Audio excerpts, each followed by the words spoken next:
Alhamdulillah, alhamdulillahil qail zuyyina lin-nasi hubbus syahawati minan nisa'i wal banin wal qanatiril muqantarati minadh dhahabi wal fiddati wal khailil musawwamati wal an'ami wal haris dzalika mata'ul hayatid dunya wallahu indahu husnul ma'ab.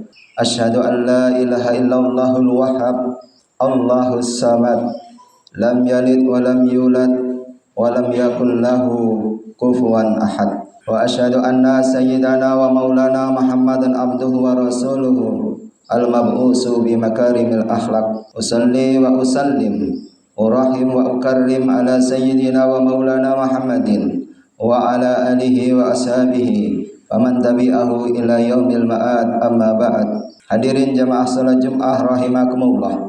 Marilah kita sama-sama meningkatkan takwa kita kepada Allah Subhanahu wa taala dengan meningkatkan kesadaran kita akan kehambaan kita. Karena dengan meningkatnya kesadaran kita akan tugas kita sebagai hamba Allah, maka akan meningkat pula lah ketakwaan kita kepada Allah Subhanahu wa taala.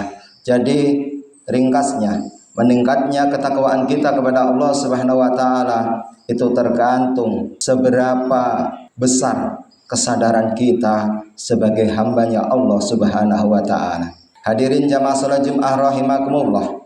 Allah Subhanahu wa taala berfirman di dalam Al-Qur'an yang berbunyi, "Idza sa'alaka ibadi anni fa inni qarib ujibu da'watad da'i idza da'an falyastajibu li wal yu'minu bi la'allahum yarsudun."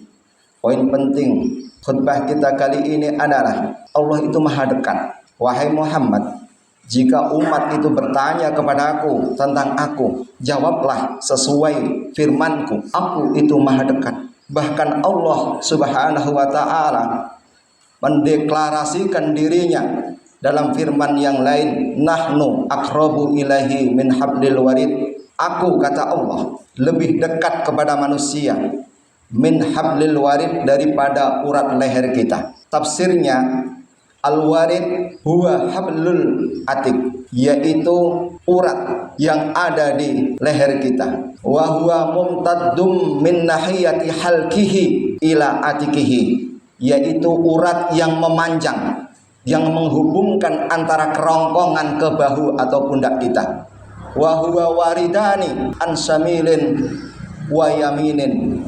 Jumlahnya ada dua, ada di sebelah kanan dan di sebelah kiri. Wa hadza tamsilul lil qurbi. Ini hanya gambaran, ini hanya perumpamaan karena sangat dekatnya Allah Subhanahu wa taala kepada kita semua ini. Hanya saja yang jadi pertanyaan, Allah yang maha dekat kepada kita seperti itu, kenapa di antara kita ini tidak dekat kepada Allah Subhanahu wa taala padahal Allah maha dekat? Tidak ada sejengkal antara kita dengan Allah. Tetapi kenapa kita tidak dekat kepada Allah Subhanahu wa taala? Apa masalahnya? Apa persoalannya? Gerangan apa di belakang itu semua? Skenario mana lagi yang berada di belakang layar ini? Allah Subhanahu wa taala menjawabnya dengan beberapa firman-Nya. Penghalang besar hingga kita tidak bisa dekat kepada Allah. Kita tidak bisa wusul. Kita tidak meningkatkan ketakwaan kita secara optimal. Pertama adalah ad-dunya wa zinatuha. Dunia dan gemerlapnya dunia inilah unsur yang terbesar yang bisa mempengaruhi manusia hingga manusia dibikinnya matanya hijau, dibikinnya matanya terpana oleh gemerlapnya dunia. Hingga Allah Subhanahu wa taala berfirman pula, zuyyina lin-nasi hubbus syahawati minan nisa'i wal banina wal qanatiril muqantarati minadh dhahabi wal fiddati wal khailil musawwamati wal an'ami wal hars dzalika mata'ul hayatid dunya wallahu indahu husnul ma'ab. Manusia itu diselimuti oleh kesenangan-kesenangan. Senang kepada anak, senang kepada istri, senang kepada harta benda, di antaranya minadh dhahabi wal fiddati wal khailil musawwamati wal an'ami wal haras, yaitu emas, perak, intan permata, perkebunan, dan pertanian, serta peternakan. Hal-hal yang disebutkan oleh Allah di atas ini memang membuat kita terpana, membuat kita terpesona, membuat mata kita hijau dibuatnya. Allah melanjutkan firman-Nya, "Dzalika mataul hayatid dunya." Itu semua memang kesenangan hidup di dunia, kata Allah Subhanahu wa taala. Wallahu indahu husnul ma'ab. Tetapi Allah, sekali lagi Allah, tempat sebaik-baik kita untuk kembali ke alam kekekalan. Dari ayat di atas, manusia memang ditakdir oleh Allah Subhanahu wa taala suka yang macam-macam. Tetapi hanya saja Allah menginginkan senangmu kepada segala sesuatu selain Allah itu jangan menghalangi tugasmu, tugas sucimu menghambakan diri kepada Allah Subhanahu wa taala. Yang disebut hubbud dunia. Allah melarang kita untuk hubbud dunia. Boleh kita memiliki kekayaan melebihi triliun, kuadriliun, kita boleh punya uang, boleh kekayaan kita melebihi Fir'aun dan Qarun, tetapi Allah mengecam hubbud dunianya.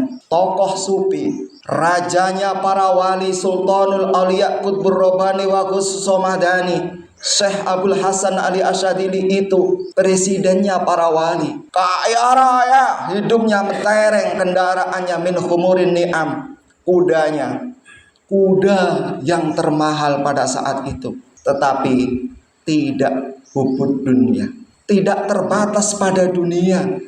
Dunia yang ada mengantarkan dirinya, menyampaikan dirinya kepada Allah Subhanahu wa ta'ala. Jika seseorang atau umat sudah dilanda hubbud dunia seperti ini, Imam Al-Ghazali memberikan pelajaran, ajaran Imam Ghazali yang tertuang dalam kitab Al-Ihya Ulumuddin yang merupakan rujukan para wali Allah Subhanahu wa ta'ala. Jika zaman sudah seperti ini, maka menempuh suluk, menempuh tajarrud, yaitu menyendiri dari masyarakat, itu adalah merupakan hal yang terbaik. Zuhud dan tajarrud, meninggalkan dunia dan menyendiri untuk beribadah kepada Allah Subhanahu wa ta'ala, adalah jalan satu-satunya solusi. Sekalipun demikian, tetapi Islam tidak mengajarkan kita untuk menjauhi ulama, menjauhi aulia,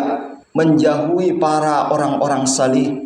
Karena dengan duduk bersama mereka-mereka, kita akan mendapatkan percikan-percikan kesalihan, percikan-percikan keramat, percikan-percikan berkah. Maka dari itu Rasulullah SAW bersabda, "Jalisul ulama wal fuqaha." Duduklah kamu, bersamalah ulama, bersamalah fuqaha, bersamalah para wali Allah Subhanahu wa ta'ala. Fa innahum indallahi kurama, karena mereka itu adalah orang-orang yang memiliki ketaatan tinggi di sisi Allah Subhanahu wa ta'ala. Hadirin jamaah salat Jumat yang berbahagia, penyebab utama yaitu hubbud dunia yang menjadi batu sandung, yang menjadi pembegal ketakwaan kita kepada Allah Subhanahu wa ta'ala. Yang pertama adalah hubbud dunia atau dunia serta gemerlapnya ini. Maka dari itu kita harus senantiasa berhati-hati. Adapun yang kedua, yang menjadi pembegal kesalihan kita, ketakwaan kita dalam menjalankan ketaatan kepada Allah Subhanahu wa ta'ala adalah makhluk. Makhluk ini meliputi anak istri, keluarga, kolega, kawan handai tolan, dan alam sekitar. Ini bisa mempengaruhi, menjadi penghalangmu untuk lebih dekat kepada Allah Subhanahu wa ta'ala, hingga Allah Subhanahu wa ta'ala mewejang kita kembali. Ya ayyuhalladzina amanu, hai orang-orang yang sudah beriman, inna min azwajikum wa auladikum aduwwal lakum fahdaruhum. Sesungguhnya di antara sebagian anakmu, sebagian istrimu, boleh jadi dia menjadi musuhmu, menjadi penghalangmu untuk lebih dekat kepada Allah Subhanahu wa ta'ala. Fahdaruhum, maka berhati-hatilah, maka waspadalah, sekalipun tidak semuanya, tetapi kebanyakan ini menjadi penyebab kita tidak lebih dekat kepada Allah Subhanahu wa ta'ala. Kalau sudah situasi seperti ini, lingkungan membawa efek buruk untuk keimanan kita, maka uzlah, menyendiri di gunung-gunung, hidup di hutan belantara, makan secukupnya, ibadah dengan istiqomah, itulah jalan satu-satunya suluk ilallah untuk mendekatkan diri kepada Allah Subhanahu wa ta'ala. Sekalipun demikian dianjurkan oleh agama, tetapi kita tidak boleh jauh dari masyarakat, kita tidak boleh jauh dari ulama, kita juga tidak boleh memutuskan silaturahim. Hadirin jamaah salat Jumat rahimakumullah. Adapun yang ketiga, yang menjadi pembegal ketaatan kita kepada Allah Subhanahu wa ta'ala adalah setan. Lagi-lagi bahasan kita setan. Setan ini dijelaskan oleh Al-Quran dalam surah Yasin yang mungkin sudah ratusan ribuan kali kita baca.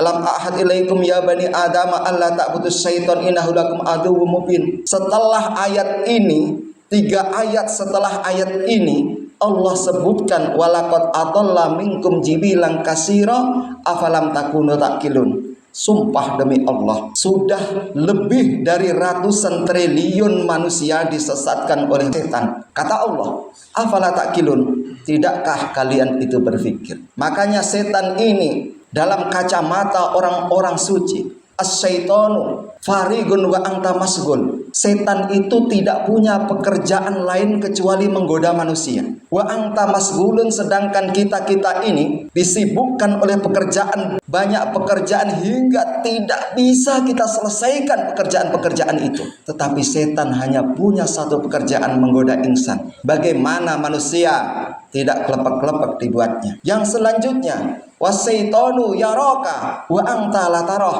Setan itu selalu mengincarmu, selalu memburumu, tetapi kamu tidak merasa, tidak tahu, tidak melihat kalau kamu itu sedang diburu dan diincar oleh setan itu. Wa anta tangsahu wa huwa la yangsak. Yang selanjutnya, setan itu kamu lupa akan setan. Kamu pergi lupa diincar setan. Kamu di rumah lupa diincar setan. Padahal setan tidak pernah lupa kepada kita. Setan tidak pernah lupa kepada tugasnya.